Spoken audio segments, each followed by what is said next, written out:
It was absolute pandemonium. Everywhere you look are military vehicles just bristling with weapons. These things can get very, very nasty very quickly. Turn off the camera. Turn off the camera. For certain, something bad is about to happen. They are so determined to not lose their revolution. They all thought it was a good idea, even if it cost your life. Freedom for Sudan.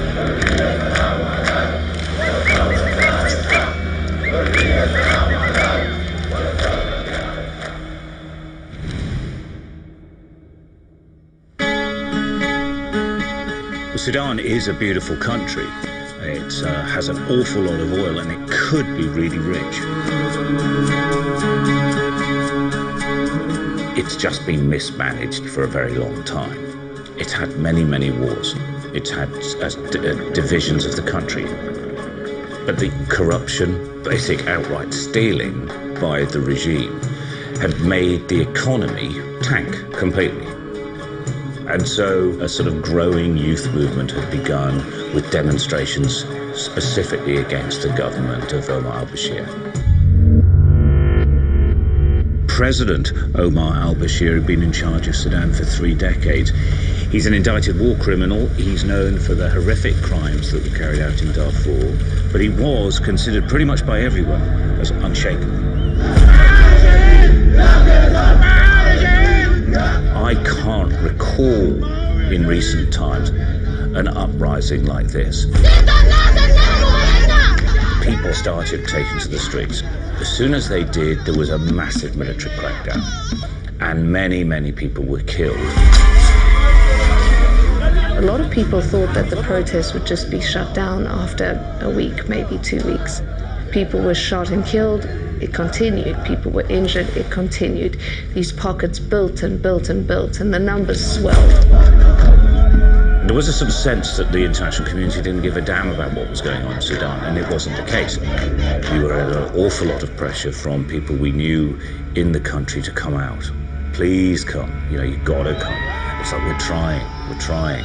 At every moment that we had almost got visas to go to the country, the security would intervene and just say no. The country's very closed off.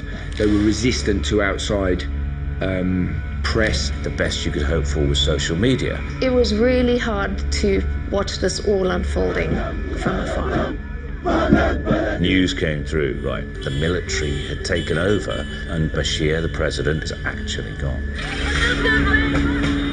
That was quite a moment, because then you think, right, things are really happening, things are changing now. But that's a very dodgy time to enter a country. Often these things can get very, very nasty very quickly. The information came through, actually, it's possible we will be able to sort this out and that you need to get yourselves ready to go. There's always that little knot of anxiousness that you have in your belly when you're going to somewhere like that could potentially turn dangerous.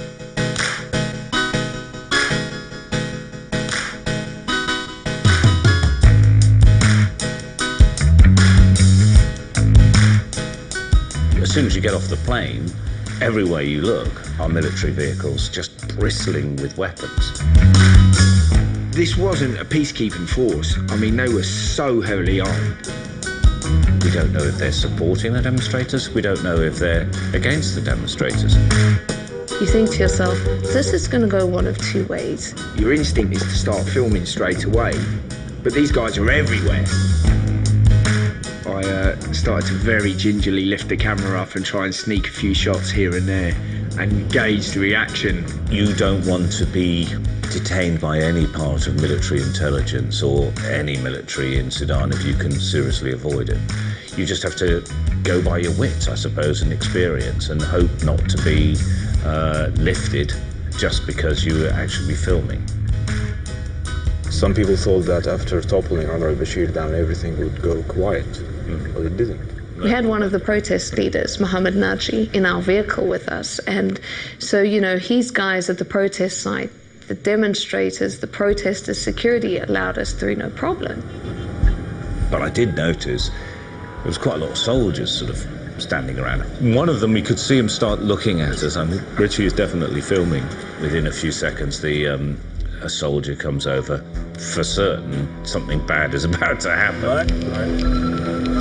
طيب دقيقة.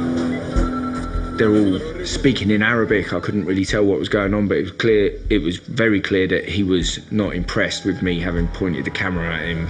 I could sense Stuart, you know, is starting to get a bit tense. And then he decides that he really has taken exception. Hello? And next thing, the back door opens, and this guy with a Kalashnikov across his chest is in and sat behind me.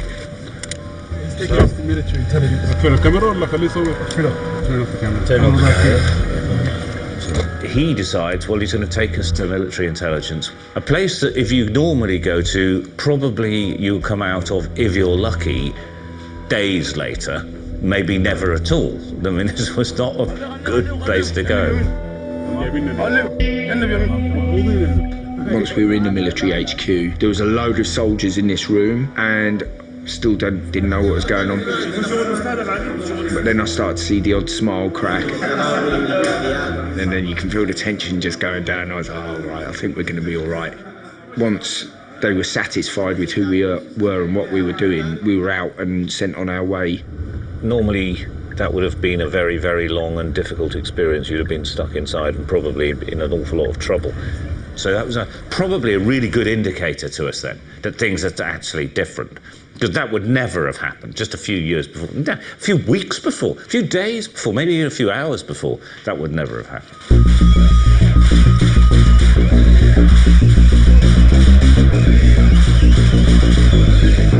When we actually finally got into the protest square, I was like, wow, this is it. This is where the people are. Everybody was high on life.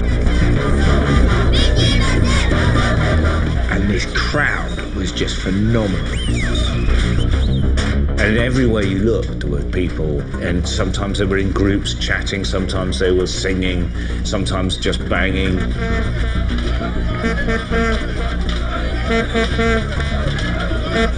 This was a revolution that had success but hadn't ended. They wanted a change. They wanted to put their own people into government. They wanted the military to step down and to go away. We were amongst the first foreign journalists to show up at the site, and people were like, are you journalists? Where are you from? I was like, oh, we're from England, we're from Sky News. Oh, amazing, welcome, welcome. And they were slapping Stuart on the back and shaking Richie's hand. It's selfie after selfie after selfie, and that was a brilliant moment. You stop for pictures, people actually wanting to interview you, and not interview you, but just ask your opinion on things. It was difficult to do your job because everybody wanted to come up and tell you about it. We also have this thing where people are trying to help you, right? So they're trying to control the crowd. Well, before you know it, we're surrounded by people controlling us.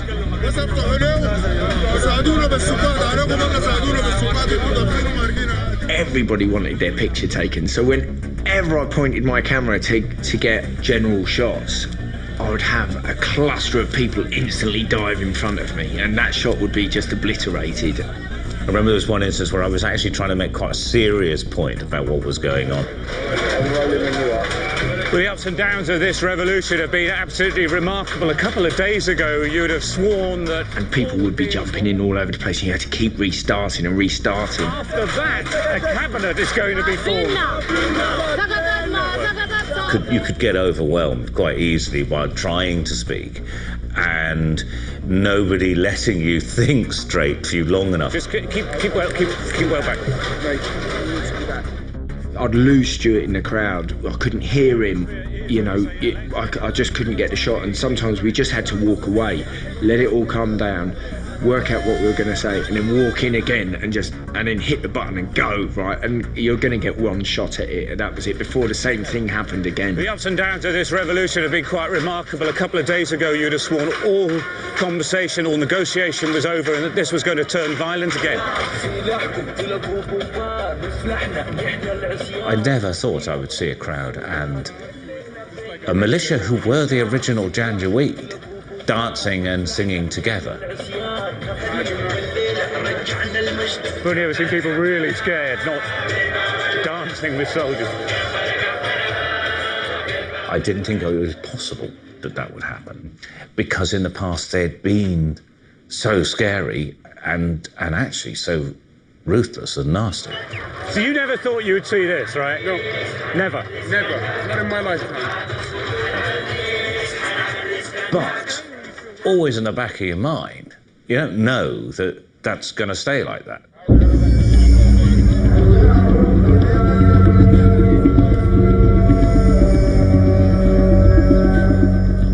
It had only been a very short time period before, just a matter of weeks before this military was firing on its own people and killing them. Gunmen had got themselves into positions on high-rise block that overlooked directly down into where the people were all gathering. The militia, who had been sort of surrounding the crowd, actually then started joining them and started firing back up at this building. And you can see the firefight taking place. I think that was a massive change. I think that was the one where you realised, okay, and probably when the military said, right, these people aren't going anywhere. And all throughout the protest side, people would carry posters of the martyrs, as they called it, people who died. And you'll see sort of shrines to them on the floor, and they're up on the railway bridge, which was the central focus of the protests. We were still really interested in meeting the people who'd helped get their revolution to this point and their families. So I said to one of the guys we're working with, it would be really great to meet one of the families. And he said, yeah, you know, we need to do that because these people can't be forgotten. So, how are you? Nice to meet you. One family that we met was of a young boy, Abdulazim, who was killed by the regime. It's difficult. You always have to remember that these people are going through probably one of the worst times in their life, and they're allowing you into that moment, to share it with them. What we do, its very nature is intrusive. You need to work quickly, you need to work sensitively. Yeah, what would you say to your brother now?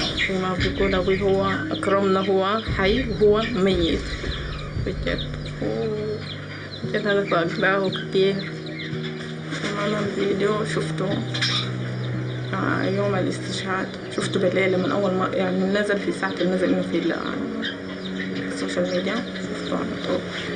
ففي اللحظة دي حسيت بألم كبير جدا وبالخوف رهيب. They had a video clip of the moment that Abdulazim was killed. They said they had never watched the video the whole way through.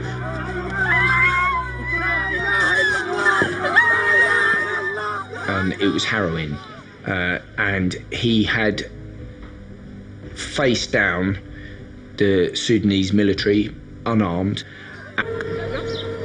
الحاصل ولكن ربنا طبعا بدل من استشهاده.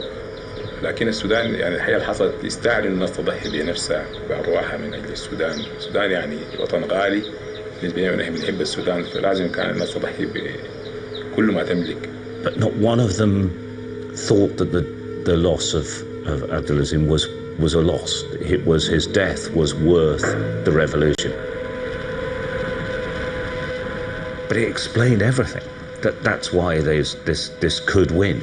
This is why it could be a success, because they all thought it was a good idea, even if it cost your lives. And that was very emotional, I think, for everyone.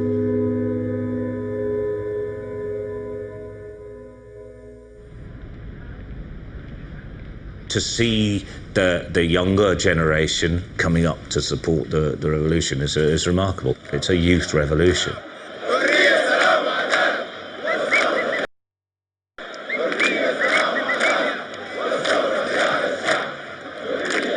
One night in particular, people had come fully expecting to have the names of the new government read out to them. And people were like, tonight's the night, this is so exciting. Should be. was just this fantastic rock concert. Like, You had people with their phones up, and everywhere you looked around you, and it was absolute pandemonium. Parting for me and my plastic chair so that I could get the shots. It was great. You could see that it was taking an awful long time for these people to come forward. You could see that there were little huddled groups on the main stage. And then the sort of addresses to the crowd became more like, we have to stay on the streets, we have to keep fighting for the revolution, that things aren't going absolutely perfectly. The military doesn't want to give it to civilians. So you're worried that this is, yes, it looks good, but it doesn't, it's not there yet. Yeah, exactly. It was pretty amazing how quickly it switched, actually. We eventually sort of extracted ourselves from the crowd. We're heading back to the hotel, and the radio in the car was on. And Gailey, who's our producer, started translating for me. Wow. So there's problems. Negotiations have broken down. So not good. No. The revolution continues. Did this mean that the military would impose itself on the crowds? Did this mean that they would actually have to go back to the streets and to die again? And what will happen next? We just didn't know. When we work in foreign countries, we rely so heavily on producers and journalists who live there and who know the country better than we'll ever know it. But of course we come in with our ideas and without, in some cases, demands. We want to go and see the military, we want to see the head, we want to see the